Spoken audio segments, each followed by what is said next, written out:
Assalamu alaikum warahmatullahi wabarakatuh, masu kallon mu da sauraron mu kai tsaye kuna tare da mu a wannan cin namu na Hausa STB a wannan shiri namu na gama a titi a wannan rana. Sai ku biyo mu domin ganin yadda za ta kasance a cikin wannan shiri. Wai idan Bahaushe ya ce tambarin talaka. Tambarin talaka yana nufin tambarin talaka ne ma kenan. dakata da Allah Nema shine tambarin talaka. Ne ma shi ne tambarin talaka. Ka san wata haka ne. Insha Allah. ko ƙarya ne Yau wai da Allah ƙarashin karin magana muke so in ka sani sai ka ƙara samu. Wai idan Bahaushe ya ce tambarin talaka ne ke.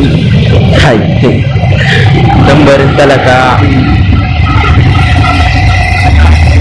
wallahi ban san karin maganan nan ba.